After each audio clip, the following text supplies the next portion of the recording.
It was the biggest compliment for me for my first film, and the great Bakshi Saab is saying this.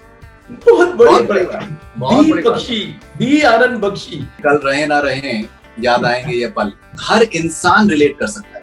यार ऐसा just bent down and said, महबूब, मैं 10 साल में ऐसा singer देख रहा हूँ कि जो इतनी पिच पे इमोशंस के साथ जा रहा है। माँ तुझे सलाम is one of the album, एक एंथम बन चुका है। बारे दुनिया में रहो, गम ज़दा या शाद रहो, ऐसा कुछ करके चलो या कि बहुत याद रहो।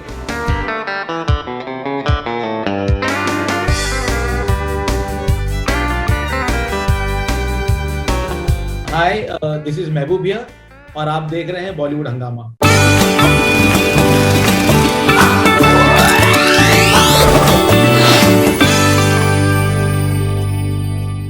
महबूब साहब, बहुत बहुत स्वागत आपका बॉलीवुड हंगामा पे। शुक्रिया आपके वक्त के लिए। शुक्रिया आपका भी फरीदून, आपने मुझे इस इतने बड़े प्लेटफॉर्म पे मदऊ किया और ज़हमत उठाई मुझसे बात करने की। बहुत बहुत शुक्रिया। नहीं, आपको इसका अंदाजा नहीं है, लेकिन आपके बहुत से गाने जो हैं वो मेरे फेवरेट हैं। स्पेशली पल जो आपने एल्बम लिखी है के की, तो उसमें पल टाइटल ट्रैक और यारों जी, those are two of my all time favourite songs. Tahir मेरे साथ में इस वक्त हैं जी, और ताहिर को मैं बहुत बार गानों को के बारे में मुझसे सुना है। ऑलराइट, सो बहुत ही कमाल का आपका सफर रहा है। बहुत ही आपने कमाल के आपने गाने लिखे हैं। एंड खुशखबरी एक ये है कि आप हीरोपंती 2 के साथ में आप कमबैक कर रहे हैं। लेकिन ऐसा क्यों हुआ कि पिछले कुछ टाइम से हमने आपके नगमों को हमने सुना नहीं? इतना कमाल का आपने काम किया। What really happened? दरअसल 2003 में मेरी एक साथ 3-4 फिल्में रिलीज हुई थी। युवा, उफ क्या जादू मोहब्बत और लकीर अहमद के साथ। बट इन 2004 अचानक मुझे महसूस हुआ कि कैल्शियम की डेफिशिएंसी हो गई है मेरे अंदर और उससे मुझे चलने फिरने में कुछ तकलीफ होने लगी। तो बाद में पता चला कि it is actually multiple slip disc. तो वो इस कदर दर्द होता था फरीदून की बातों का, समझो अगर वॉश बेसिन में गया हाथ धो रहा, मेरी पीठ अटक जाने की, बिल्कुल एकदम मैं हिल नहीं पाता था। तो 6-8 महीने तक तो ऐसा लगे कि क्या हो रहा है, कुछ मस्कुलर स्पैज़म होगा, कुछ होगा। बट आफ्टर 6-7 मंथ्स डॉक्टर्स ने मुझे एडवाइस किया कि आप जाके पहले एमआरआई करो। तब मुझे पता चला कि स्लिप डिस्क है और वो भी मल्टीपल है। तो एक होता है फरीदून कि हम क्रिएटिव लोग हैं, थोड़ा जहन में सुकून होना चाहिए। और ये दर्द कैसा था कि किसी भी वक्त उठ सकता था, मतलब उठता था बेसिकली। मैं लेट गया तो कभी उठ गया। और ऐसा नहीं है फरीदून, उस जमाने में भी उस वक्त भी काफी ऑफर्स थे अल्हम्दुलिल्लाह, एआर की तरफ से थे, यहाँ भी थे, मगर ज़हनी तौर पे तैयार नहीं था क्योंकि खौफ लगा रहता था। सफर करने डॉक्टर्स ने मना किए थे, फिर बैठना तो ऐसा बैठो, इतना झुको मत, ये मत, all those kind of restrictions की, ताकि पीठ सेफ रहे। तो मैंने थोड़ा बैक ले लिया। मैंने कहा कि नहीं, मुझसे काम नहीं होगा। तो और AR also was very like, यार क्यों नहीं आ रहा है, ये फिल्म है, वो फिल्म है। मैंने कहा will see, but at present I am having some problems. तो मैं नहीं कर पाया। तो मैंने क्या सोचा कि इससे बेहतर कि लोगों को तकलीफ, तो मान लीजिए कोई फिल्म मैंने साइन कर ली और रिकॉर्डिंग्स हैं और लिखना है, मुझे वक्त पर डिलीवर करना है और मैं दर्द में मुब्तला हूँ, तो वो बेचारा सामने वाला अटक जाएगा। उसका काम, हाउ द शूट्स आर, कि टाइम पर पहुंचनी चाहिए हर चीज, इतना बड़ा हमाहमी होती है, इतने लोग होते हैं। सो मैंने सोचा कि थोड़ा बैक सीट ले लेते हैं। उस वक्त हालांकि आप यकीन करें, मुझे करीब 7-8 फिल्मों के लगातार ऑफर्स थे, बट मेरा जहन नहीं था। So I just took a back seat और मैंने कहा कि पहले इसका इलाज करते हैं अच्छे से। तो अल्हम्दुलिल्लाह फिर 2014 में मेरा नेक्स्ट एक फिल्म हमने की। अच्छा, फिर उसमें ये भी हुआ कि कुछ वाइफ की तबीयत भी खराब होती गई, डेटोरेटिंग होती गई उनकी तबीयत भी। एंड देन 2013 में अचानक उनकी डेथ हो गई। तो वो भी एक अचानक सडन शॉक था मेरे लिए। वो उसका तो अलमिया ऐसा है कि भाई जिस दिन मेरी वेडिंग एनिवर्सरी थी उसी दिन उनकी इंतकाल हुआ। And she was in Nashik and I was planning to go and bring her back to Bombay and suddenly I get a call in the night कि शी इज नो मोर। तो वो एक बहुत, मुझे ये था एक, जिसे कहते हैं कि आजमाइश थी खुदा की, बोलो जो भी है, कैलामिटीज। तो मैं नहीं कर पाया। देन 2014 में फिर मैं वापस रिवाइव किया और फिर काम शुरू हुआ मेरा। So this is the reason कि ये नहीं कि काम की प्रॉब्लम थी, मेरी अपनी प्रॉब्लम थी, मेरी साथी प्रॉब्लम थी। और ये बड़ा इंटेंशनल था, ये सोचे समझा था कि अब थोड़ा पीछे हो जाते हैं, नहीं कर पाएंगे हम। जब काम नहीं करके फरीदून किसी को तकलीफ दे के फायदा क्या। तो इसलिए मैंने बैक सीट ले लिया था। नहीं, that's really sad and I hope कि आपकी मुश्किलें आसान हो। आमीन। That's all we can pray for. लेकिन महबूब भाई, मैं आपसे एक बात मैं आपसे पूछना चाह रहा था, बिकॉज बहुत बार क्या होता है कि जो फिल्म इंडस्ट्री के जो आर्टिस्ट होते हैं, जी वेरियस टीम्स के, टेक्निकल टीम हो, एक्टर्स हो, राइटर्स हो, हम उनके काम को अप्रिशिएट करते हैं, लेकिन हम जो उनके जिंदगी में जो जद्दोजहद रहती है और जो एक आजमाइशें रहती है, शायद उसके बारे में हमें कभी मालूमात हो ही नहीं पाता। जी उसी लाइफ में मैं आपसे पूछना चाह रहा था कि जब अगर अगर आप लिख नहीं पा रहे हैं, फिर जिंदगी चलाना कितना कितना मुश्किल हो जाता है। देखिए, हर आदमी की अपनी एक स्कीम तो होती है, एक प्लानिंग तो होती है, और सच्ची बात तो ये है भाई कि ऊपर में अलग चीज है ही है, मगर ये कि आपको अपनी प्लानिंग तो करनी पड़ती है अपनी लाइफ की, कि खुदा ना खास्ता ऐसे नाज़ेब हालात आ जाए, कुछ ऐसा हो जाए तो कैसे करेंगे क्या, तो अल्लाह संभाल लेता है, वो हो जाता है, उसका तो हो भी है bye the grace of God. ऐसा तो प्रॉब्लम्स कुछ नहीं रही मुझे ऐसी कोई मसला नहीं रहा मेरे साथ, माशाल्लाह से इतने अच्छे काम किए, इतना सब किया, तो अल्लाह का शुक्र है कि उन हालात में मुझे कोई सी तकलीफ नहीं हुई। मैं उन 8-10 सालों की बात कर रहा हूँ, स्ट्रगल की बात नहीं कर रहा हूँ, ये जो 8-10 साल गए मेरे, उनकी बात कर रहा हूँ। ओके, मैं आपसे एक बात ये पूछना चाह रहा था कि जैसे आपके जो गाने हैं, 90s के गाने हैं, आपके जो पुराने गाने, जो बहुत मशहूर गाने हैं, आज भी लोग उनको पसंद करते हैं और उनकी रॉयल्टीज भी आपको आती होंगी, वो कितना हेल्पफुल होता है? नहीं, वो तो देखिए ऐसा है, मैं आपको एक बात बताऊं फरीदुन, अक्सर हमको लोग ये समझते हैं कि हमने गाना लिख दिया, हम रजिस्टर्ड है हमारे एसोसिएशन में, आना ही आना है, ऐसा नहीं है। आपके गाने चलने चाहिए, आपके गाने बजने चाहिए, आपके गाने कॉन्सर्ट्स हो या जहाँ से भी रॉयल्टीज आती है, तो वो आपके गाने इतने हिट होने चाहिए कि वो बजते रहे तो आपको आएगी। तो अल्हम्दुलिल्लाह, मैंने जैसा कि पहले वही कहा कि माशाल्लाह इतना अच्छा काम कर लिया है, और अल्लाह का करम है कि अगर आप मेरे ख्याल से ऐसा अक्सर लोग मुझे याद भी दिलाते, तो मुझे वो है ना, आपने याद दिलाया तो मुझे याद आया कि हाँ, तकरीबन 90% गाने मेरे हिट रहे bye the grace of God. अच्छे डायरेक्टर्स मिले, अच्छी फिल्में मिली, अच्छे सिचुएशंस मिली, अच्छा म्यूजिक डायरेक्टर्स मिले, बिलखुसूस AR है और दूसरे हैं, तो माशाल्लाह तब आपको अच्छी रॉयल्टी आ सकती है, जब आप अच्छा काम करें, लोगों ने आपके काम को एक्सेप्ट किया हो, आपके गाने बजते। आज भी आप देखिए ना फरीदुन, आज भी आप बोलोगे, लोग मिलते हैं, भाई पल तो क्या लिख दिया, भाई बॉम्बे तो क्या, भाई माँ तुझे सलाम, तो मुझे ऐसा लगता है कि हाँ, ऐसा एक बोलते हैं ना फरीदुन की, एक ग्रेटिट्यूड आता है कि God has chosen me for this songs, for this films, for this work. देखिए ना, आप स्ट्रगल रहा 11 साल का, बराबर, लेकिन पहली फिल्म मिलती है रंगीला, आप सोचिए ना, इससे बढ़कर बेहतरीन डेस्टिनी मैं कहूंगा क्या होगी एक आर्टिस्ट के लिए, आप फौरन आप पहली कदम पे आप सिक्सर लगा लेते हो, उसके बीच बॉम्बे आ गई, एंड द सफर जारी हो गया। तो अल्लाह का करम ये रहा कि दुआएं बुजुर्गों की, और मैं तो खास करके सुनने वालों का बड़ा ममनून हूँ कि उन्होंने इतना पसंद किया मेरे गानों को, कि आज भी उन गानों की बातें होती है, जिक्र निकलता है। फरीदुल, मैं बता नहीं सकता कि ये पल, ये बॉम्बे, ये दौड़, ये रंगीला, ये मातुसलाम, मतलब कभी कभी मैं खुद भी तनाई में सोचता हूँ कि चलो कुछ अच्छा काम तो कर लिए, कुछ अच्छा काम तो ऊपर वाले ने करा लिया अपने से। तो बस यही बात है कि आपके गाने बजने चाहिए, आपका काम चाहिए, तो फिर रॉयल्टीज आएगी, वरना नहीं आती। लोग शिकायत करते हैं अक्सर हमारे मीटिंग्स में कि भाई हमारी नहीं आई है, पर भाई गाने भी तो बजने चाहिए, गाने भी तो सुने जाने चाहिए, तब आएगी। नहीं, खैर मसला से आपके आपके आपके गाने बहुत मकबूल हैं, एंड आई होप कि दैट ये आपको रॉयल्टीज इस तरीके से आपको इंशाल्लाह आती रहें, और definitely it helps for sure for any artist whatsoever. जी जी जी। पल के बारे में, जैसे पल पल की लिरिक्स जो है, मैं आपको जाती तौर पे बताऊं, मुझे लगता है कि जिंदगी की एक बहुत खूबसूरत सच्चाई है जी, कि कल रहे ना रहे, याद आएंगे ये पल। तो ये एक ऐसी चीज है, आई थिंक हर इंसान रिलेट कर सकता है।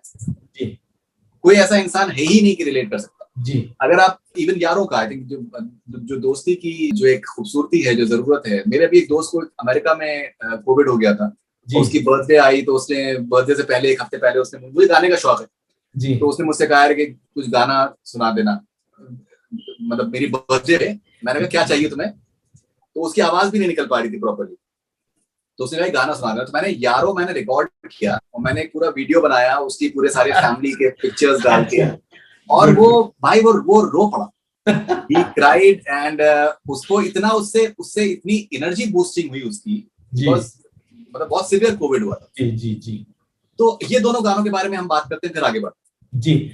असल में क्या हुआ फरीदुन की केके से मेरी मुलाकात एआर के यहाँ हुई थी। हम एक फिल्म कर रहे थे तररम पम with Shekhar Kapoor, me and AR. हमारे 7 गाने तकरीबन रिकॉर्ड हो चुके थे, तो एक गाना उनमें से एआर ने केके को बुलाया और केके से मेरी मुलाकात हुई। हुआ क्या फरीदुन की when he was singing that particular song of that film, तो वो बहुत ही थोड़ा हाई पिच्ड सॉन्ग था और उसमें बड़े अच्छे इमोशंस थे। एक गांव का गाना लिखा था मैंने, तो जब वो गा रहा था के तो एआर ऐसा झुके अपना, क्योंकि सामने वो सिंगर्स कैबिन था, एआर मॉनिटर्स हुआ करते थे कंप्यूटर के, तो ये just bent down and said, महबूब मैं 10 साल में ऐसा सिंगर देख रहा हूँ कि जो इतनी पिच पे इमोशंस के साथ जा रहा है। तो मैंने भी महसूस किया कि हाँ यार ये लड़का कमाल है। अब उसके बाद जब हम होटल पहुंचे, हम एक ही होटल में रुके थे चेन्नई में, तो सडनली होता है ना फरीदुन, कभी आप एकदम से क्लिक कर जाते हो किसी से, आपके एक अच्छे दिल मिल जाते हैं, आपकी वाइब्स मिल जाती हैं। And he start calling me भाई, एंड बोले भाई आप मेरे बड़े भाई हो, बस आपने जो लिखा ना मैं बता नहीं सकता। सो आई थॉट ऑफ, उस वक्त हमारी बात चल रही थी तड़प तड़प की फिल्म की, गाने की। तो मैंने सोचा यार ये लड़का तड़प तड़प के बहुत अच्छा गाएगा। मैंने यहाँ क्या किया, संजय को और सबको बताया कि यार एक सिंगर मिलाता हूँ मैं, and I introduce KK to them and KK got तड़प तड़प के। तो हमारा एक फीलिंग, और केके के अंदर भी एक बात है ना फरीदुन, तो लिरिक्स की बहुत कदर करता है, अगर अच्छे मिले ना बिल्कुल बिल्कुल जान डाल देता है। So when he decided of making doing this album and he asked Leslie to compose the songs. अब उधर एक मसला थोड़ा सा आया मुझे कि मुखड़े हम बनाते हैं, चलो क्या होता है मुखड़ा, नींद खो गई, करार खो गया, हमको लगता है प्यार हो गया, ब्ला वगैरह वगैरह, यू नो एक एक एक, एक फॉर्मेट चला रहा है, 2 लाइन का मुखड़ा 3। अब ये भाई ने जब पल का गाना लेकर आया, ट्यून लेकर आया, तो मैं बोला यार ये अच्छा लेस्ली कंपोजर है, तो थोड़ा सा वेस्टर्न टच देते हुए, वेस्टर्नाइज करते हुए फिर हिंदुस्तानी में लेके आना, वो मुझे फॉर्मेट समझ नहीं आ रही थी।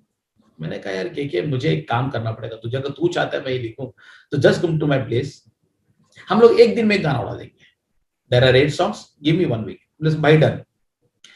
जब वो ये ट्यून लेकर आए फरीदो, तो मैं जरा घबरा सा गया कि यार क्या लिखूं, चले जा रही है। बोले एक काम करके आप एक लाइन गाओ। When he started singing, हम रहे आना रहे घर, वो फील ऐसी आई ना। और मैंने एक बात कही थी कि हम हर गाने पे टॉपिक पकड़ेंगे, एक सब्जेक्ट पकड़ेंगे कि चलो ये गाना, ये ट्यून पे ये सब्जेक्ट बड़ा मौजू है, हम इसके ऊपर लिखते हैं। And all of a sudden मुझे वो हम रहे या ना रहे कल, मतलब दूसरी लाइन का ना ना ना मतलब कल याद आएंगे ये पल, तीसरी you know it was like he was humming and I went on writing the lyrics, ऐसा चल रहा था। कल ना ना प्यार के पल कल, तो इस तरह से। एंड सडनली हमने महसूस किया कि it's coming out so beautiful. So KK compose the song, Leslie KK was humming to me, क्योंकि ये बड़ा अलग सा फॉर्मेट था मेरे लिए as compare to Hindi film songs, Bollywood के गाने होते हैं।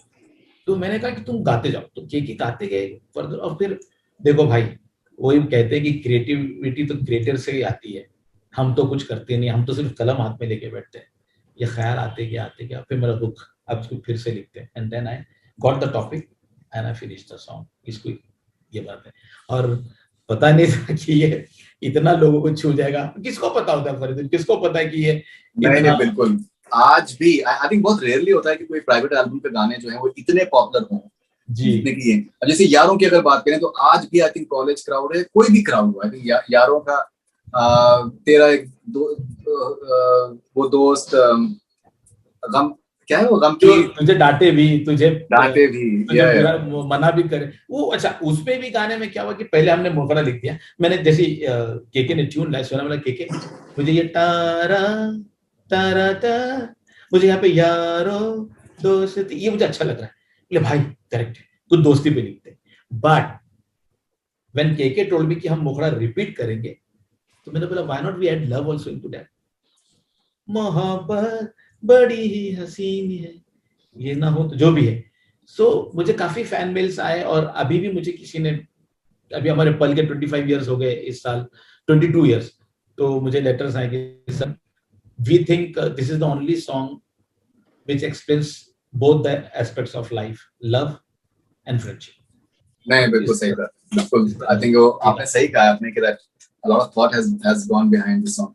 वक्त हमारे पास कम है, तो हर गाने पे अगर हम डिस्कशन करने के लिए बैठेंगे मुझे कम से कम 10 मिनट चाहिए आपके साथ में, बिकॉज एक एक लाइन में डिस्कस कर सकता हूँ आपके साथ में। Okay, let's move on. भाई आपने अभी तड़प तड़प के आपने बात की, another all time favourite song of mine, और आपने इतनी सही बात कही कि आई थिंक केके जैसे, केके की खासियत ये है सिंगिंग की, बिकॉज बहुत बार क्या होता है कि हाई पिच पे वो ये होता है कि आप अगर पिच संभाल लें वही बहुत बड़ी बात जी, तो उसमें लफ्जों के मीनिंग को सही समझ पाना और उसको बयान कर पाना, that's something which is very difficult. And KK definitely, आपने बहुत सही बात आपने कही कि he has this unique ability कि वो हाई पिच पे भी फीलिंग्स को, इमोशंस को बयान कर पाते हैं। और उसके बाद फिर I think as a lyricist I am sure it must be helping you that उनके जेर जबर भी उनके बराबर है, बहुत है, तलफ्फुज़ भी उनका बराबर है, तो I am sure that definitely helps as well. And एक छोटी सी बात बता दूं कि ये तड़प तड़प के गाना, you know what time he sang, what was the time when he sang this song?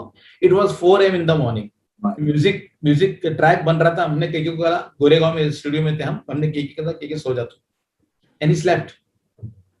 4 track तैयार हुआ, मैं गया, मैं केके सॉन्ग ट्रैक इज चला जा, हो गया भाई तैयार है चलो। But he had rehearsed it so many times ना, आते ही माइक पे उसने वो फील के साथ लेकर गया उस गाने को। उसमें स्टार्टिंग एक्apella पे मतलब वो एक दिल की आवाज निकल रही है जो जी, क्या है वो, बेजान दिल को तेरे इश्क ने जिंदा किया, फिर वो तेरे उसमें इश्क दिल को दबा दिया जी। And I think as a lyricist I think आपके लिए काफी बूस्टिंग होता होगा, बिकॉज वहां पर म्यूजिक बहुत ही मिनिमल है and it is all the words that are really creating an impact. और पिक्चराइजेशन भी कमाल का किया है संजय बंसारी ने, there's no doubt about that. So amazing song, इसमें कोई डाउट नहीं। Thank you. अभी मैं आपका भाई एक मैं गाना मैं आपका सुन रहा था जो कि मेरा बहुत फेवरेट गाना है जी। तक्षक आपकी फिल्म आई थी, अजय देवगन की, तब्बू थे, राहुल बोस थे, रहमान साहब की म्यूजिक थी, खामोश रात जी। अगर पोइट्री की बात करें आई थिंक बहुत अच्छा, बहुत कमाल का गाना है। खामोश रात के बारे में अगर आप प्लीज कुछ बात करना चाहें। हाँ, वो सिचुएशन जब आई ना सामने, तो उस वक्त रहमान का एक अलग ज़हन चला कि महबूब, why don't you give me 1 or 2 words like hook word? Why don't you give me 2 words? तो मैंने कहा रहमान, अच्छा मुझे खौफ ये रहता था कि रहमान को हिंदी इतनी परफेक्ट नहीं आती, इतनी पूरी तो आती नहीं, तो भी कहीं बिगाड़ ना दे भाई कुछ अलग ही। तो बोला रहमान कंपोज समथिंग ना, no this time you do one thing, give me 1 or 2 word, just 1 or 2 word. अब सिचुएशन तो मेरे जहन में थी फरीदो, तो मैंने लिखा खामोश रात। तो मैंने ऐसी, what does it mean, silent night, oh वाह ब्यूटीफुल, कम टुमारो। मैं होटल चला गया, नेक्स्ट इवनिंग है तो सॉन्ग वाज रेडी, खामोश रात। अब उसमें मैं खुद आपसे इस बात की, आपकी बात की तायद करूंगा, मुझे इतना पसंद है वो गाना, इतना पसंद है वो गाना, क्योंकि इसके अंतरे जो मैंने लिखे हैं ना, या मैं बोलूंगा कि जो इल्हाम हुआ या जो भी हुआ, मैं अपनी पीठ थपथपाता हूँ कभी कभी कि इतने खूबसूरत अंतरे हैं कि मैं जब यूट्यूब पे गाना लगाता हूँ ना फरदन, आप यकीन करो मैं करीब 3 से 4 मरतबा सुनता हूँ, बिलखुसूस अंतरे सुनता हूँ, मुझे बहुत पसंद है वो। नहीं उसके डेफिनेटली, और रूप भाई ने भी बहुत अच्छा गाया उसको, बहुत उस गाने को। एक और भी गाना है इसमें तक्षक में, बूंदों से बातें, वो फीमेल सॉन्ग, तब वो बूंदों से बातें, वो भी बहुत अच्छा है। बूंदों से बातें भी बहुत अच्छा है, थॉट अपने आप में बहुत कमाल का है डेफिनेटली जी। अब जैसे अगर आपके हिट गानों के बारे में अगर बात करें तो रंगीला की, जैसे आपने कहा, जब रंगीला के जो गाने अभी इनफैक्ट जसलीन रॉयल जो सिंगर हैं, उन्होंने 30 सेकंड का एक इंस्टाग्राम रील बनाया था, यारों सुन लो जरा, उसके ऊपर उन्होंने बनाया था। जो रंगीला के गानों की जो मकबूलियत आपने देखी थी, how important was it for you? It was Faridun, it was my career's direct first film, if you say. द्रोही में भी आपने लिखा है ना, द्रोही में आपने कुछ लिखा?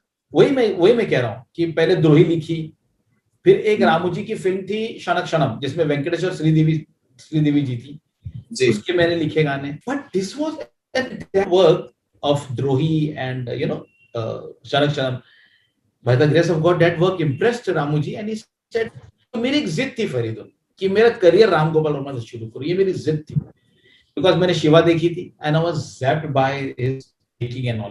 फिर मैंने रात देखी, तो अलग ही कॉन्सेप्ट, शिवा कहाँ एक गैंगस्टर की कहानी ले लो, रात एक हॉरर टेकिंग वगैरह, उन्होंने जो साइकिल चेन का शॉट था, जो उन्होंने कैमरा यूज किया था कि वो अंदर तक भाग रहे शिवा में मारने के लिए, स्टेडी कैम वगैरह, आई वाज लाइक यार करियर हो तो ऐसे ऐसे आदमी से शुरू हो। And bye the grace of God, वही कहता हूँ मैं फरीदुन, कभी कभी खुदा का बड़ा शुक्र अदा करता हूँ कि अक्सर जो चाहा वो मिल गया। तो मैं उनके पीछे था, रामू जी मुझे स्ट्रेट फिल्म दीजिए, डायरेक्ट फिल्म दीजिए, डब नहीं करना है, wait Mehboob, we are doing something big, don't worry, and you are writing the songs. अब क्या, एंड रमजान ही थे, इट वाज 21st रोजा, और ऐसा था फरीदुन की मैं 21st रोजे की रात को मैंने आके अपने वालिद से कहा कि मैं अब इंडस्ट्री छोड़ रहा हूँ क्योंकि 10 सालों के स्ट्रगल करते कुछ हो नहीं रहा है।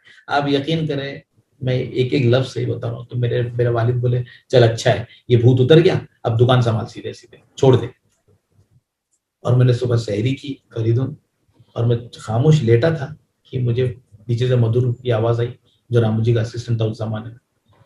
मैं बोला क्या बात है, जल्दी है, हम उस टाइम एसटीडी बूथ्स हुआ करते थे फोन के, जल्दी रामू जी को फोन, बोला क्यों तू लगा तो सही।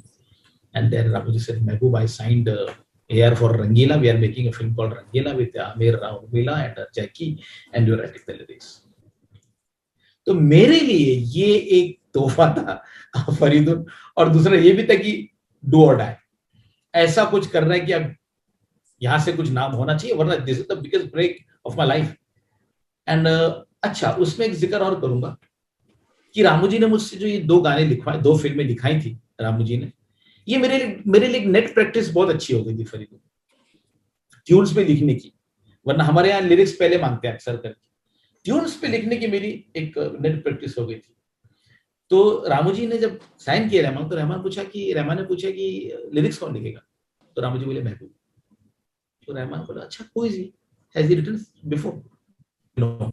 रामू जी छुपा गए मेरी बात कि मैंने 2 फिल्में लिखी, बट वहां AR की एक जहानत थी कि okay if is new call him, he might right something new. और उसी शाम में फ्लाइट पे था चेन्नई के। तो ये मेरे लिए एक बहुत अहम फिल्म थी। हाँ, इतना जरूर है फरीदुन कि मैं जहन में ये लेके नहीं चलता कि ये इतना हिट हो, मैं अच्छा काम कर जाऊं, क्योंकि हम हिट फ्लॉप तो बोल नहीं सकते। हमारी कोशिश, हमारी कलम से जितने बेहतर कलाम हो सकता है, बेहतर गाने लोगों को छुए, लोग उनसे मजा ले, लोग उनसे लुत्फ उठाए, वो हमारा काम था। फिर बोलूंगा कि इतना यकीन नहीं था कि इस लेवल पर ये, और उसी बीच मुझे बॉम्बे दे दी रहमान ने, जब हमारी क्लिप एक होता ना कि मिल गए दिल, हम रात भर बैठने के, फिर चले मैं वो आइसक्रीम खाने जाते, फिर हम चले गए किसी होटल में खाना खाने, आइसक्रीम 2 बजे रात को, फिर आए चल लेट्स मेक अ सॉन्ग। तो मनी सर ने ऑफर की, एंड इस तरह से तो मेरे लिए बहुत अहम था फरीदुन, ये रंगीला जी पहली फिल्म। अच्छा, मैंने किसी से बोला नहीं था कि मैं, अच्छा मेरे वालिद का इंतकाल हो चुका था फिल्म, तो मैं बड़ा सहमत है कि क्या बोलूं, तो लोग क्या बोले, बट एनीवेज दैट वाज। आपने बॉम्बे का आपने जिक्र किया ना, बॉम्बे में आपके काफी गाने आपके इस तरीके के हैं। Humma Amma is one of my all time favourite song. Once again मैं आपसे बताना चाहूंगा कि that I absolutely love this song. Remo ने जिस तरीके से गाना गाया है वो कमाल का है। लेकिन अगर पोएटिक लेवल पे अगर हम बात करें तो तू ही रे कहना ही क्या, 2 गाने जो कि आई थिंक गैर मामूली कामयाबी देखी है इन दोनों गानों ने, और पिक्चराइजेशन भी बहुत खूबसूरत है, और ऐसे गाने जो कि आई थिंक मेरे ख्याल से हमेशा सदाबहार रहने वाले। तो तू ही रे और कहना ही क्या के बारे में अगर आप कुछ बताना चाहें। बड़ा मजेदार बात है। कहना ही क्या में क्या हुआ कि हमारा इनिशियल मनी सर का प्लान था कि हम वो रेशमा जो सॉन्ग गाना थी पाकिस्तान हीरो, पता है आपको, रेशमा जो हाँ हीरो में जिन्होंने गाया था, जी, तो हम उनको बुलाएंगे, शादी हो रही है और वो एक कव्वाली नुमा गाना गाएंगी जिसमें वो दूल्हा दुल्हन को मुबारकबाद दे रही है, दुआएं दे रही है। मैं वो लिख चुका था वर्जन, मैंने वो वर्जन लिख चुका था। It was finalized and we were supposed to call Chitra ji to record the song, me AR Mani sir. हम खुश थे, हमारा गाना फर्स्ट क्लास हो। तो मनी सर ने मुझे कहा कि तुम रोमन इंग्लिश में मुझे गाना, because he doesn't know Urdu ना, तो उन्होंने कहा कि आप मुझे इंग्लिश में लिख के दो। व्हाइल राइटिंग फरीदुन मेरे जहन में एक बात स्ट्राइक की। मैं तो मनी सर से पीछे बैठे थे और मैं ऐसा टेबल पे बैठ के, रहमान के एक स्टूडियो का एक छोटा सा हिस्सा था जहाँ पे हम लिखते थे बैठ के, तो वहां मैं लिखता, मैंने ऐसा पलट के पूछा ना, मनी सर मनीषा क्या कर रही है गाने में? तो बोले nothing, she has just come to friends marriage. उधर से अरविंद अपनी बहन के साथ आता है, देयर आईज आर मीटिंग। मतलब इसके पहले क्या हुआ था गाने के पहले, क्योंकि फिल्म मनी सर दिखाते नहीं थे, तो मुझे भी, और मुझे इतनी नहीं थी, मुझे था कि गाने अच्छे हो। मनी सर बोले, मैं वो आपने सीन बॉम्बे फिल्म देखी होगी, वो दुपट्टा बुर्का उड़ता है और दोनों की आंखें मिलती हैं और उसके 5 मिनट बाद गाना है।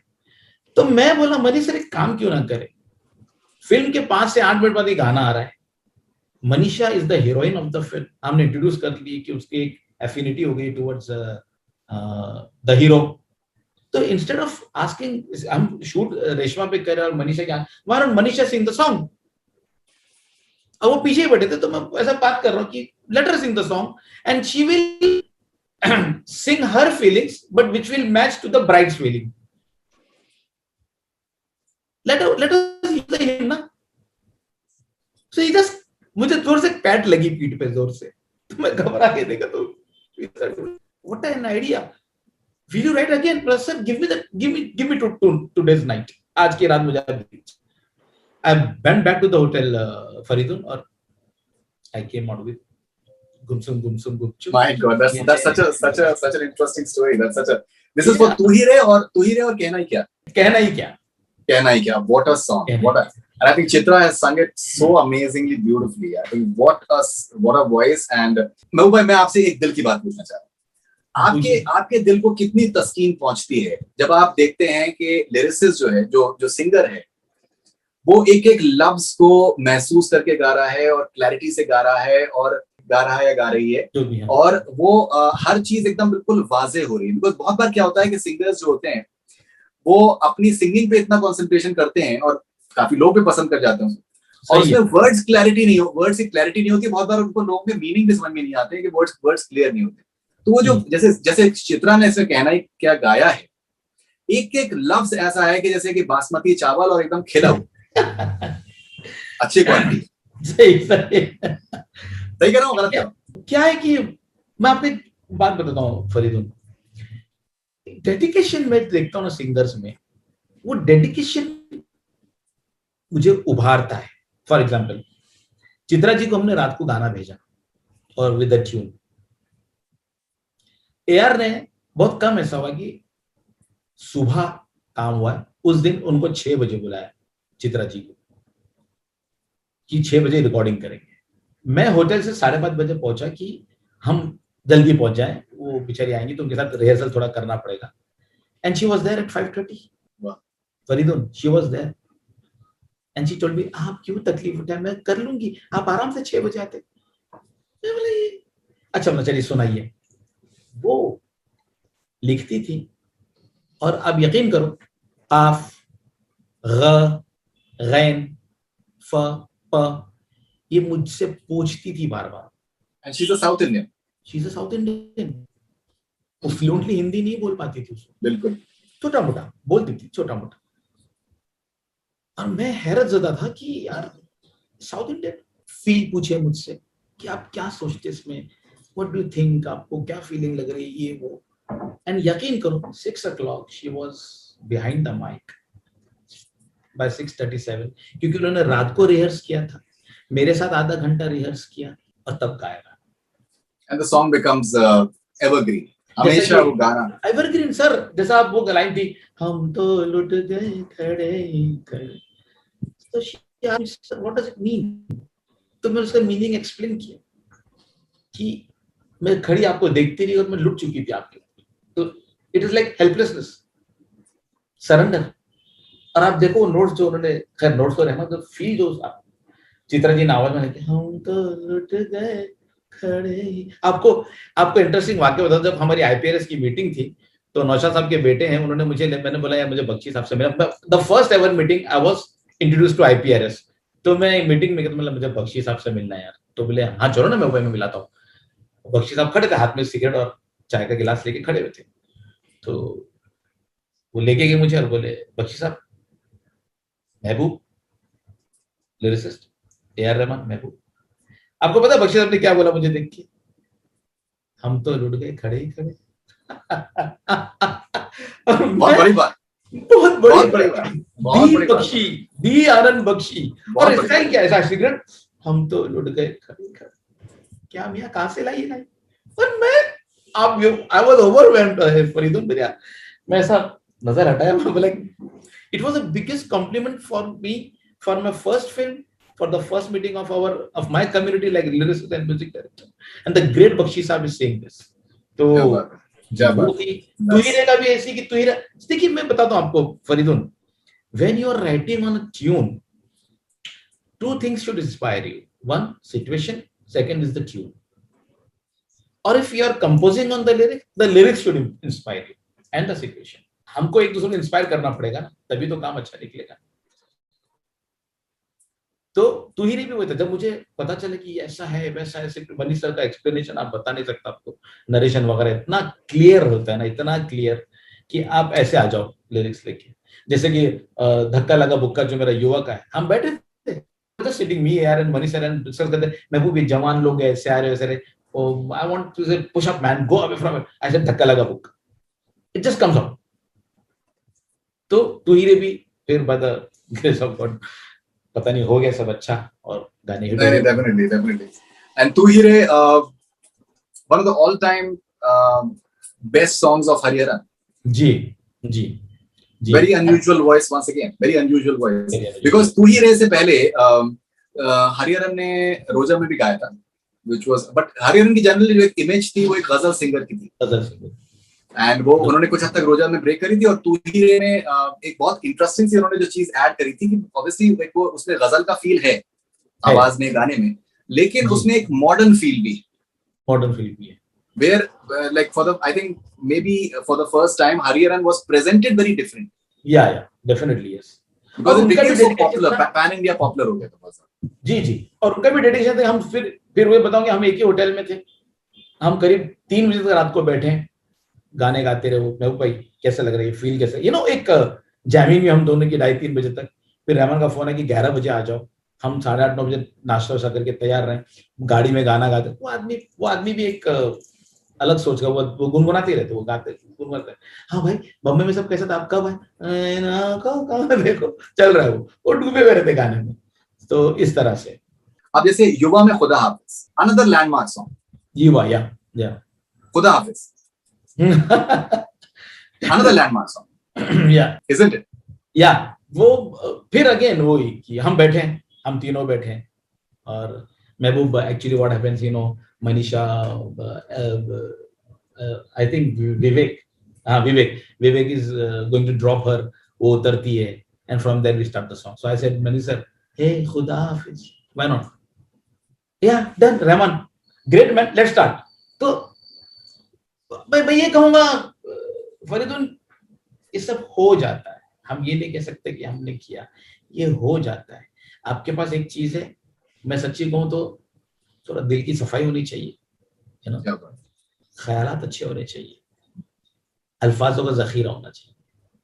मिसाल के तौर पे मेरा एक गाना था डोली सजा के रखना में, झूला बाहों का आज भी दोना, मुझे शायद सुना होगा आपने जी. तो मुझे वो गाना रिकॉर्ड करके जब मैं निकला चेन्नई से, मैं एयरपोर्ट पे तो मजरूर साहब बैठे हुए थे. मजरूर साहब ने मुझे बोला कि मैं वो तुम्हारा गाना सुना मैंने, एक बात कहूंगा. मैंने कहा क्या? तुम्हारे सिर्फ ख्यालात ही अच्छे नहीं होते, अल्फाज भी बड़े अच्छे इस्तेमाल करते.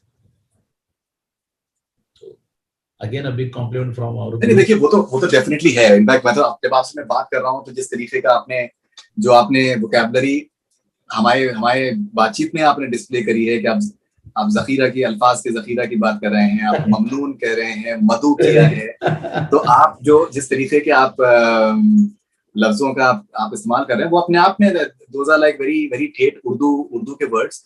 बहुत से लिरिसिस्ट नहीं यूज करते, बिकॉज आजकल हिंदुस्तानी का चलन ज्यादा है, हिंदी और उर्दू का मिक्स. लेकिन आपके ये सारे के सारे आपने जो वर्ड्स यूज किए हैं, all of them they are very pure Urdu words, which is beautiful. Okay Mehboob भाई, हम दिल दे चुके सन जी. अब वहां तो एक एक गाने पे हम कम से कम आधे घंटे का डिस्कशन आराम से कर सकते हैं जी. हाँ, आराम से कर सकते हैं, बिकॉज ये इतने मकबूल गाने हैं. और उसके बाद फिर मतलब सलमान खान और ऐश्वर्या राय और अजय देवगन पे पिक्चराइज गाने हैं. उसकी वजह से उनकी पॉपुलैरिटी और बहुत ज्यादा हुई थी, और आज भी they are as fresh as it gets. I think Ismail Darbar का जो म्यूजिक था, इट वाज सो न्यू जी, इतना नया अंदाज था. और फिर संजय बंसाली के लिए तो हर चीज इंपॉर्टेंट है जी. अगर हर चीज इंपॉर्टेंट है तो लिरिक्स भी एकदम बिल्कुल कमाल होना चाहिए जी. अगर हम चांद छुपा की बात करें, अगर हम खैर तड़प तड़प के बारे में हम बात कर चुके हैं, जी ढोली तारो ढोल बाजे, आंखों की गुस्ताखियां। तो अगर मैं सिर्फ दो गानों के बारे में आपसे बात करना चाहूंगा, आंखों की गुस्ताखियां और चांद छुपा, बिकॉज सारे गानों का पिक्चराइजेशन कमाल था, लेकिन इन दोनों गानों का पिक्चराइजेशन इतना खूबसूरत कि आपकी जो लिरिक्स है और जो म्यूजिक है उसको इतने अच्छे तरीके से एक्सप्रेस किया था पर्दे पे संजय बंसाली ने, वो कमाल का था। जी जब आपने देखा दोनों गानों का पिक्चराइजेशन, अगर सिर्फ इन दोनों गानों की बात करें, बाकी जी। हर गाने का पिक्चराइजेशन कमाल था। As a lyricist, as someone who's a wordsmith, कैसा जी। महसूस किया था आपने इनका पिक्चराइजेशन देखकर? आदमी का ख्यालात का इजहार करना अल्फाज में शायद बहुत ज्यादा आसान हो सकता है, होता है, होगा, लेकिन उन ख्यालात को लेकर स्क्रीन पे उसको डिपिक्ट करना, उसको प्रेजेंट करना, और जब वो देखो कि आपके एक एक लफ्ज के साथ इंसाफ हो रहा है, करेक्टली पिक्चराइज हो रहा है, उसमें वो फीलिंग्स डाली जा रही है, इससे ज्यादा कामयाबी और खुशी क्या होगी फरीद? इससे ज्यादा आंखों की गुस्ताखियां। मैंने एक दिन ऐसे ही बैठे बैठे लिख दिया था मैंने, मतलब क्या हुआ कि हम जहाँ रहते हैं बैंड्रा में, तो वहाँ हमारे कॉलेज है, तो उस वक्त बड़ी शोहरत हो गई थी उस वक्त की, महबूब यहाँ रहता है, यहाँ रहता है। तो हमारे घर के करीब कॉलेज है, तो एक लड़की गुजर रही थी, तो उसके साथ मेरी तरफ बरसात होनी, तो छतरी खोल के मुझे प्यार से उसने बड़े रिस्पेक्टफुली यू नो तो मैंने ऐसा करा, और मेरे जहन में आया कि आंखों की गुस्ताखियां माफ हो, एक तो तुम्हें देखती है, जो बात मैंने लिख दिया, यहां तक कि मैंने पहला अंतरा भी लिख दिया। अब मुझे संजय का फोन आया कि भाई मैं भाई कल खाने पे आ जाओ और हम लोग निमुड़ा के बारे में डिस्कस करना है, कुछ आपसे बात करनी है। बोला डन। अब खाना खाए, निमुड़ा पे डिस्कस हुआ, फाइनल हुआ निमुड़ा। मैं लिफ्ट पे आया तो संजय मुझे सी ऑफ करने है, तो संजय ने, अरे मतलब संजय मैंने कल एक गाना लिखा है, मैं आपको बोलना भूल गया। बोले आप भी कमाओ यार, 2 घंटा 3 घंटा बेटे, चलो सुनाओ। एंड फरीद, मैंने वो गाना जब सुनाया, and I was not knowing कि निमुड़ा के 5 मिनट पहले वो गाना आना है, मुझे नहीं मालूम था, क्योंकि अभी हम फोकस कर रहे थे निमुड़ा पे। And Sanjay just shut his eyes and said, और पढ़िया। मैंने और पढ़ा और पढ़िया, and he heard it 7 times. बोले अभी आप जाइए और उसको कंपोज कर, दिस इज आवर सॉन्ग। मैंने कहा संजय कहाँ आएगा? बोले मैं भाई इधर। बोले संजय 5 मिनट। अब देखिए फरीदुन, ये भी एक बात थी कि how you are going to hold the audience. एक गाना आता है 5 मिनट और दूसरा गाना, आप कैसे होल्ड करोगे? सही बात है, बट दोनों गाने कमाल। सक्सेस, और गाना कंपोज हुआ। नहीं, आपने बहुत कमाल की आपने कहानियां भी आप सुना रहे हैं हम लोगों को, which is so interesting। चांद छुपा की भी कोई कहानी है? हाँ, चांद छुपा एक्चुअली मैंने रामू जी की फिल्म के लिए लिखा था, एक डब थी रामू जी की, तो उसके लिए लिखा था। तो जब इस्माइल ने सुना मुखड़ा, तो कहा कि यार ये कहाँ वहां दे रहे हो, मुझे दो। तो बोला भाई मैं रामू जी को सुना देता हूँ। बोला अच्छा, इनकार करे, रामू जी को पसंद है तो आप मुझे देना, अपन बनाएंगे। बोला ठीक है।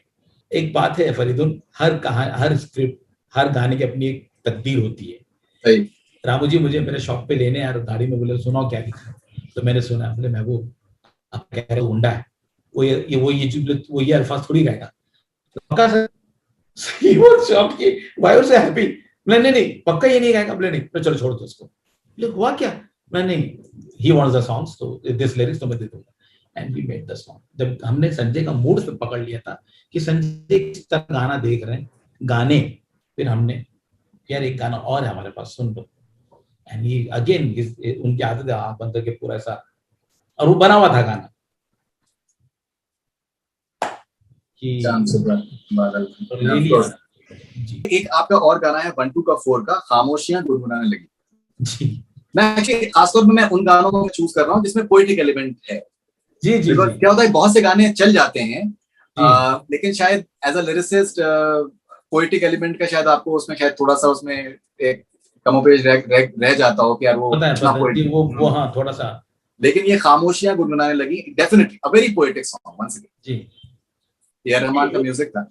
अब क्या है फरीदुन, हर कहानी के गाने के पीछे कहानी होती है। सुनाइए, हम सुनने को तैयार। तो नहीं, अब उसके सिवा मेरे पास, हम फ्लाइट में थे तो मुझे शशिलाल नायर, जो हमारे शशि भाई है डायरेक्टर, हम उनको अन्ना बोलते, तो वो मेरे, हम दोनों साथ में, तो बोले जब फ्लाइट टेक ऑफ लिया, लंच वगैरह हो गया, तो उन्होंने कहा कि यार क्या बैठे, कुछ लिखो तो सही। बोला अन्ना लिख के फायदा नहीं, रहमान थोड़ी ना हिंदी समझते जो कंपोज करेंगे। बोला आप थॉट तो लिखो। तो मैंने बोर्डिंग पास पे सिर्फ ये 2 लाइन लिखी, खामोशियां गुनगुनाने लगी, तन्हाइयां मुस्कुराने लगी, बस ये 2 लाइन लिखी मैंने। हम सीधे एआर के यहाँ गए, तो एआर ने कहा चलो ट्रैक सुनते हैं। तो शशि भाई बोले कि अरे यार महबूब भाई written something in the flight, जरा सुन लो ना क्या है। तो यार बोला सुनाओ क्या है। तो मैंने पढ़ा, खामोशियां गुनगुनाने लगी, तन्हाइयां मुस्कुराने लगी। बोले जस्ट अ मोमेंट। उसने ट्रैक ऑन किया और आप यकीन करो फरीद, लिरिक्स और ट्यून ऐसे समा गए थे। The tune was this only, जिसपे मेरे लिरिक्स बैठे और ट्यून खामोशियां गुनगुनाने लगी। एंड अन्ना बोले देखो यार मैं आपको बोला था आप लिखो, कुछ तो काम आ गया ना सारा। And then Rahman compose the अंतराज, एंड फिर वो लेटर मुखड़ा बढ़ा। एंड देन हाँ ये बात जरूर थी कि चूंकि शाहरुख थे, जूही थी, और अन्ना जो हमारे शशि भाई जो है उनको पोइट्री का बड़ा शौक है। देखो होता यही है फरीदून, आप समझो, पता नहीं संजय के अलावा अगर कोई डायरेक्टर होता तो वो फुरकत वर्ड लेता ही नहीं लेता, मुझे नहीं मालूम, जो तड़प तड़प में है, कभी है मिलन कभी फुरकत है यही क्या, पता नहीं कोई लेता नहीं लेता, मुझे नहीं बात। तो अपने डायरेक्टर की भी एक चॉइस होनी चाहिए, उसकी भी अपनी सिलेक्शन चाहिए, सेंसिबिलिटी होनी चाहिए। आपको हाँ आप कुछ ऐसा लिखो ना। तो अन्ना मुझे बहुत पुश कर रहे थे फ्लाइट में, कुछ लिखो यार, कुछ अच्छी poetry low, Shayari, forget the song, हाँ यहाँ तक बोला था उन्होंने, गाना छोड़ दो, कुछ अच्छी शायरी लिखो। तो मैंने लिखा खामोशी गुप्ता नहीं and it became the hit. अच्छा, उसके अलावा एक और जो आपके आई थिंक करियर का माइलस्टोन है वो है माँ तुझे सलाम, एल्बम जो आपने करी रहमान के साथ में, एंड एक तरीके का एंथम बन गया जी, became an anthem of sorts, another one of my all time favorite songs, जो एक इतना हाई पिच रहमान साहब ने जो उसको गाया था, it was absolutely delirious। उसका जो पूरा पिक्चराइजेशन और जो ऑर्केस्ट्रेशन जो था वो नेक्स्ट लेवल पे था जी। माँ तुझे सलाम कितना इम्पोर्टेंट है आपके करियर में? मैं समझता हूँ कि देखो फरीदुल, मैं एक छोटा सा वाकया बताता हूँ कि मैंने was 10 years old I think, तो मैं स्कूल जा रहा था तो हमारी बैंड्रा में एक बड़ी अच्छी रेस्टोरेंट है, तो उसके ऊपर एक फिल्म की होर्डिंग लगी हुई थी, किसी पुरानी उस जमाने में जो फिल्म थी उसकी होर्डिंग। तो मैं रुक के उसको देखने लगा उस होर्डिंग को। तो मेरे दोस्त थे एक साथ में, उन्होंने कहा कि क्या देख रहा है तू, हम दोनों बच्चे थे, बैग डाले हुए। तो मैंने कहा यार अब देखो, कभी कभी हम लोग कहते हैं ना फरीदुल, कबूलियत का वक्त होता है कि कभी कभी कोई चीज खुदा ऐसा कबूल करता है कि आपने बोला और उसने बोला ला कुन फयकुन हो गया। तो बोले, मैंने कहा यार ये जो होर्डिंग लगी ना, मैं यार गुमनामी की मौत नहीं मरना चाहता हूँ। तो बोले मतलब जिस दिन मैं मरूं तो ना लोगों को मालूम होना चाहिए कि एक महबूब आया था दुनिया से, वो चला गया आज। तो बोले तू क्या करेगा? बोले मैं फिल्म लाइन ज्वाइन करूंगा। और तू देखना, मतलब मेरा नाम है ना ये होर्डिंग पे लगी, इधर होर्डिंग लगेगी मेरी। फिर फरीदुन जैसे हम बड़े होते हैं कुछ जिम्मेदारी का बोझ आता है, घर की जिम्मेदारी आती है, वालिद को शुगर हो गई, बीपी हो गया, तो मुझे दुकान की जिम्मेदारी, तो मेरा ख्वाब थोड़ा सा चला गया, बैक सीट ले लेता ख्वाब ने मेरे। तो मेरा ये बोलना था कि माँ तुझे सलाम is one of the album, कि हाँ आपने सही लफ्ज यूज किया, एक एंथम बन चुका है कि कल हम जब जाएंगे इस दुनिया से तो लोग याद तो रखेंगे कि, क्योंकि ये गाना आप देखिए फरीदुन हर 26 जनवरी को बजता है, हर 15 अगस्त को बजता है, आफ्टर आवर नेशनल गीत, ऑफ कोर्स हमारे नेशनल एंथम के बाद जन गण मन के बाद ये बजता है। तो इससे बढ़कर क्या खुशकिस्मती होगी मेरी कि मैंने अपनी मातृभूमि की, और वो भी 50वीं सालगिरह थी हमारी आजादी की, गोल्डन जुबली थी हमारी आजादी की, उस मौके पर ये गाना। अब उसमें भी जब क्या करेंगे, चलो एक गाना करना है, एल्बम करना है, AR. Rahman first album, Mehboob is there, you know, और सुनील के पीछे। तो ये जब ट्यून मुझे मिली तो मुझे लगा कि हाँ अच्छी ट्यून है, पर क्या लिखा जाए। क्योंकि अगर आप देखो फरीदुन की जितने भी पेट्रियोटिक गाने होते हैं, हम अपनी मादरे वतन के लिए जो भी लिखते हैं, उनमें एक कॉमन फैक्टर होता है कि दिल दिया है जान भी देंगे ए वतन तेरे लिए, यू नो, कर चले हम फिदा जानो तन साथियों। मैंने बोला यार हम खुशी मना रहे हैं 50वीं सालगिरह आजादी की, नंबर 1। नंबर 2, एयर और मेरा एक आइडिया थी कि let us catch the youth को पकड़ते, बराबर। तो मैंने सोचा कि ऐसे बहुत से लोग हैं जो हमारे मुल्क से बाहर हैं, हत्ता कि उनको वहां पे सिटीजनशिप मिल चुकी है, पर दिल में मादर वतन की एक तड़प तो जरूर है, एक चाह तो है कि यार कुछ भी बोलो, मेरा हिंदुस्तान, मेरा देश, वो मेरी माँ, मेरा मादर वतन। तो अगर हम ये जज्बा डालें कि वो वापस आना चाहता है तो वो क्या फील करेगा। तो when I took the tune from Rahman, तो मैं ट्यून जब लगाया फरीदुल, तो लास्ट लाइन मैं सुन रहा हूँ और जब लास्ट लाइन आती है टा टारा टाड़ा, और पहली लाइन जो जहन थी माँ तुझे, क्योंकि मैंने अपने जहन में सोच बना ली थी कि मादरे वतन के लिए लिखना है और एक ऐसे शख्स के लिए लिखना जो वापस आना चाहता है अपने मुल्क में। तो मेरी पहली लाइन निकली माँ तुझे सलाम। मैं इमीडिएट वापस भागा यार के स्टूडियो में, मैंने कहा यार I got the line, oh wow मुखड़ा is ready, no no not मुखड़ा, only one line, really one line, what is the line. और मैंने जैसे ही गाया हूँ फरीदुन, आप यकीन करो, मैंने बोला ट्रैक लगा, स्टूडियो का ट्रैक जब साउंड आता है आप जानते हो क्या साउंड होता है, सडनली आप में भी जज्बात आ जाते हैं। जैसे ही उसने वो गाना लगाया रहमान ने, माँ तुझे सलाम, हमारे एक गूज़बम्स आ गए थे, just put off the track,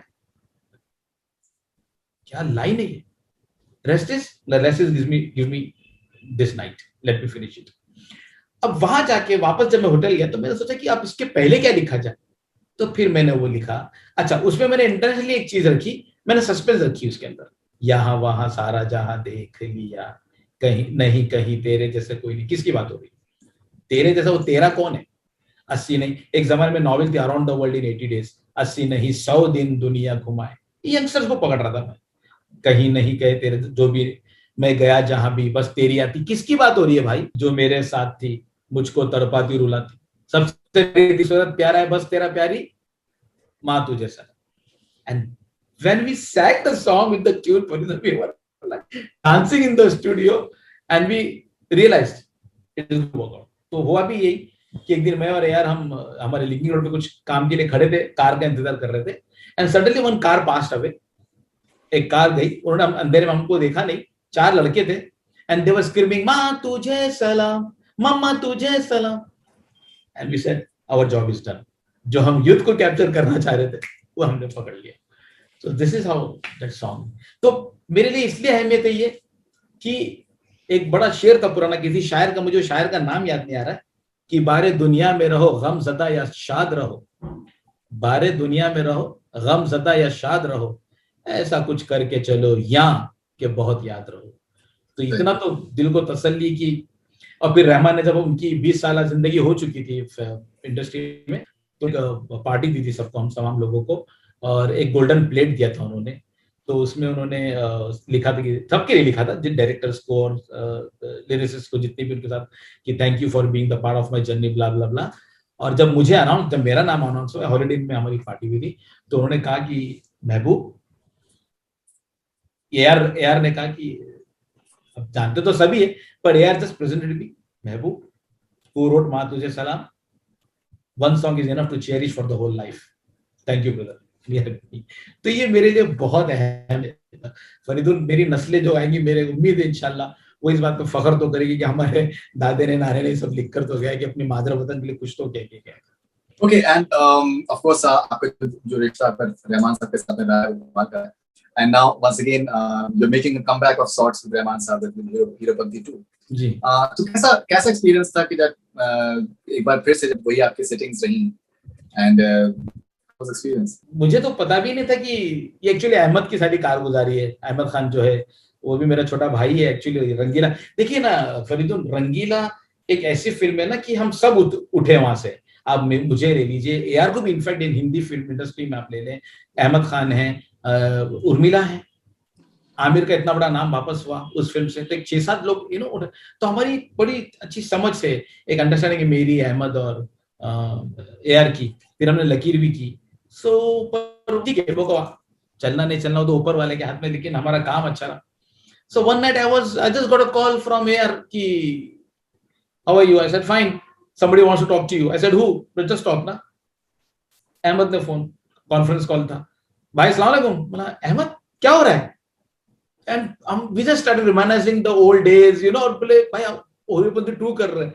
तो it was like the old team coming back, एक फैमिली है, फैमिली में काम हो रहा है। It's not a film we are not doing a film, it's like family making some songs, ऐसा चल रहा है। तो by the grace of God अभी 3-4 गाने मेरे तैयार भी हो गए तकरीबन, हम लिंक भी दिए, हो भी गया। It was a very pleasant shock for me, pleasant surprise कि इतने दिनों बाद, and we said okay let's do, करते हैं। तो एक क्या होता ना फरीदुन, फिर जब ऐसे पुरानी बातें, फिर वो मजे पुराने दिन के, कि कैसे लकीर में हम मद्रास जाते थे, खाने खाए, नमाजें पढ़े, ये किया, घूमने गए, डांस किया गानों पे अपने, तो बातों बातों में इतना अच्छा काम हो जाता है। फिर जहाँ दिल मिले हो तो सीधी बात है कि वहां की बात ही और होती है। महबूबा, एक आखिरी सवाल मैं आपसे ये पूछना चाहता था कि जैसे कि आपने जिक्र किया कि रहमान साहब ने आपको गले लगाया एंड इंट्रोड्यूस कराया कि that he is Mehboob, he has written मातुके सलाम। ये काफी बार देखने में आता है कि लिरिसिस्ट को उतनी इम्पोर्टेंस आज के दौर में नहीं दी जा रही है जी जैसे कि दी जानी चाहिए। 90s में आपने एंजॉय किया है, अगर देखा जाए तो 50s 60s में जो दौर देखा गया है हिंदी फिल्म म्यूजिक का, उसमें लिरिसिस्ट की एक बहुत इंपॉर्टेंट अहमियत थी। साहिर लुधियानवी हो, कैफी आजमी, मंजूर सुल्तानपुरी, शैलेंद्र, शकील खतरा साहब है। बदायूं, जी फिर उसके बाद फिर आनंद बख्शी साहब। तो एक इन्होंने एक मकाम बनाया, एक उनकी उनकी इज्जत थी, और एक जो गाने जो आज भी अगर सदाबहार हैं तो उसमें लिरिसिस्ट की बहुत इंपॉर्टेंट एक उसमें कंट्रीब्यूशन था और उसको एक्नॉलेज किया जाता था। आज के टाइम पे बहुत बार शायद नहीं किया जाता, इवन सर्टेन जगहों पे लिरिसिस्ट का नाम भी नहीं आता है। जी ये थोड़ा सा आपको कुछ तकलीफ दे रखता है? बिकॉज अगर अगर लाइट म्यूजिक में जी अगर लफ्ज ना हो जी तो म्यूजिक की या सिंगिंग की कोई अहमियत ही नहीं है। जी अगर आप मेरी जाती बात करें तो मुझे मुझे ये लुत्फ मिला, मुझे ये अहमियत मिली। जैसे कि अभी आपने कहा कि उस 90s में मैंने इसके मजे लिए हैं, इतने इंटरव्यूज और इतना क्योंकि क्या हुआ ना कि एक सडनली एक पैकेज आ गया था, टोटली ए आर रहमान महबूब, ए आर रहमान पैकेज आ गया था, तो वो हर तरफ मेरा नाम था, मुझे उसके हाँ। पर ये है कि मैं आपको एक छोटी सी बात बताता हूँ। व्हेन आई रिकॉर्डेड तना तना विद आशा जी, तो आशा जी जब गाना गा के आई तो शी वाज, कुछ महीनों पहले ही पंचम दा का इंतकाल भी हुआ था, तो वो गाने के बोल भी थे, तना तना यहाँ पे जीना ये कोई बात है, कोई साथी नहीं तेरा ये कोई बात है। She was like in, her eyes were moist and she was like थोड़ी सी गमज़दा हो गई थी। तो बाहर आके मुझे बोली आपको बताऊं मैं एक बात, मैंने तो बहुत तारीफ की उन्होंने पहले तो, क्योंकि मेरा भी पहला गाना था, पहली मुलाकात थी। तो कहा देखो मैं भाई एक बात सुनो आप। मैंने जी, बड़ी अच्छी बात बताई उन्होंने, जो आपके बात का एक जवाब होगा ये। और आजकल के हम जो जिनको, पर हमने फाइट की अभी अभी मेरे आईपीआरएस वगैरह की हर जगह एक वो जंग चली हमारी, और अब सब तरफ नाम बाकायदगी से दिए जा रहे हैं लिरिसिस्ट के। पर आशा जी ने जो एक बात बोली थी कि मैं वो एक बात याद रखिएगा, संगीत जो है वो बदन होता है, संगीत बदन, सिंगर आवाज, मगर लिरिसिस्ट रूह होती है, गीतकार रूह होती है। तो मैंने वही बोला कि इसीलिए हम नजर नहीं आते, क्योंकि हम रूह है, हम रूह है ना, रूह तो नजर नहीं आती, तो हम रूह है सर, इसीलिए इसीलिए शायद हम नजर नहीं आते। लेकिन बहुत बड़ी बात। जी, लेकिन मैं फिर भी आपके तवस्सुल से और इस प्रोग्राम से के जरिए मैं कहना चाहूंगा तमाम सुनने वालों को कि इतना प्यार जो हमको मिलता है, और आप ही है जो हमको इतना प्यार दोगे, आप ही है जो सराहेंगे भी, और आप ही जो थोड़ी सी चपत भी लगा देंगे अगर हम गाना पसंद ना आया तो। लेकिन आपको ये मान तो देना पड़ेगा, आपको देना, क्योंकि देखिए मैं आपको एक बात बताऊं, सिंपल बताऊं, मैं आपको एक ट्यून देता हूँ, तररा तररा तरा तता ता, कितनी बार गाएंगे आप मुझे बताइए। मैं ऑडियंस से भी पूछता हूँ आप कितनी बार गाएंगे? जब तक कि आपका लिखा हुआ या वो गीतकार का लिखा हुआ लफ्ज, वो अल्फाज, वो लाइनें आपको छू ना जाए, आपके जहन में ना बैठे, आप गाना गाएंगे? क्या आप गुनगुनाएंगे सारा दिन? क्यों हम बोलते हैं यार आज सुबह से मेरे जहन, मेरे मुंह में बस ये गाना आ रहा है, तन्हा तन्हा यहाँ पे जीना ये, बिकॉज यू नीड वर्ड्स, आपको रूह की जरूरत है। तो मैं यही कहूंगा कि इस रूह को अहमियत दीजिए। अगर वो रूह निकल गई सिर्फ जिस्म बच जाएगा, उधर आवाज भी नहीं आएगी, आवाज भी नहीं आएगी, आपका काम ही नहीं है। अगर रूह नहीं तो आवाज का क्या काम है? बजाते रहिए, जिस्म से जिस्म देखते रहिए, तारा तारा तारा। अब ये फ्रेजिंग भी आप क्या गाओगे? जैसे आइए ये लोग आना, तो मैं छोटी सी एक बात बता के खत्म करूंगा। तो आइए ये, it was a very difficult tune. When I got the tune, आया या या या या या या या या, पूरा ऑन ऑफ चल रहा है। तो मैं रामू जी के, हाँ मांगते, मैं रामू जी के पास, मैंने कहा Ramu ji it's a very difficult tune. तो रामू जी मुझे बोलते that's why we hired you ना, write the song, Mehboob company क्यों लिया है? एंड आई सेड हाँ बराबर, बात तो सही है। And with in half an hour I came with this word, आया यो इलो, मांगता है क्या? सो रूह की कदर कीजिए, बस इतना, उसको भी and I think your Bombay background helped you in this song. Bambaiya background ने हेल्प किया। हाँ अभी देखो, आपको एक छोटी सी बात बताता हूँ। जब ये फिल्म रिलीज हुई, बॉम्बे रंगीला रिलीज हुई, तो एक दिन मुझे रामू जी का फोन आया। तो रामू जी, जी रामू जी, तो वो किसी जगह पे हमारे जू पे एक रेस्टोरेंट है, वहां पे पानी पूरी वगैरह खाने रुके थे। तो वो शख्स पहचान गया कि ये राम गोपाल वर्मा है। आपको पता है फरीदुल, उस आदमी ने वो चाट बेचने वाले ने क्या करा? और रामू जी के पास आके बोलता है, सर आपका गाना बहुत अच्छा है फिल्म का रंगीला का। तो रामू जी बोले, ओके ओके थैंक यू। नहीं नहीं, मैं क्या बोलता है, आपका राइटर बहुत अच्छा है, हमारा जबान लिखा उसने, मांगता है क्या बोलो, ए यारो सुन लो जरा अपना क्या ना, गाड़ी बंगला नहीं, नाचे नाचे जी लो जैसे मस्त कलर, ये हम लोग का जबान बोला उसने, हम लोग को बहुत पसंद है आपका गाना। रामू जी म्यूजिक वर्ल्ड में बोले, यार तुमने क्या किया? तो यार, अब राइटर का मतलब ये कि ऑब्जर्व करें अतराफ के। हमारा ऑब्जर्वेशन स्ट्रांग होना चाहिए ना फरीद, तभी तो हम किसी के जज्बात के ख्याल आपको समझ पाएंगे ना, और उसको फिर कलम से उतारते हैं। महबूब भाई, बहुत अच्छा लगा आपसे आपसे बात करके। एंड अभी भी बहुत बहुत सी बातें आपसे की जा सकती हैं, लेकिन वक्त की कमी है इस वक्त हम लोगों के पास में। आपका भी रोजा है, आप बिजी भी हैं। बस यही यही चाहेंगे महबूब भाई कि दैट जो एक बीच का एक वक्फा जो आप जब जिसमें नहीं लिख पाए और आपके जो फैंस हैं वो उसका लुत्फ नहीं उठा पाए, अब हम यही चाहेंगे कि आप जब तक जिंदगी है इंशाल्लाह आप बस लिखते ही जाएं। इंशाल्लाह। और मुझे बिल्कुल क्लियरली नजर आ रहा है कि बहुत बहुत मटेरियल अभी है आपके पास में। तो बस अब आप प्लीज लग जाएं, अब आप बहुत कुछ करना है। इंशाल्लाह, बहुत बहुत शुक्रिया फरीदुन। आज मैं आपका नाम, वो बोलता ना कि वो एक हमारी पुरानी फिल्मों में होता, कौन इंस्पेक्टर विजय, इंस्पेक्टर विजय कौन है, इंस्पेक्टर विजय कौन है? तो फरीदुन फरीदुन शहरियार सुनता, तो मुझे नाम बड़ा पसंद है आपका, शहरियार फरीदुन। तो मैं बोलता था कौन है ये आदमी, हम कभी मुलाकात नहीं हुई इससे। पर आज मेरी भी माशाल्लाह खुशकिस्मती, आपसे मिला, घर पे आया। आप तमाम को मेरा प्यार, तमाम सुनने वालों को मेरा प्यार, और बस ये कि रूह का ख्याल कीजिएगा, रूह की इज्जत कीजिएगा। बिल्कुल बिल्कुल, absolutely absolutely. Thank you very much Mehboob भाई, take care, thank you, alright, all the best.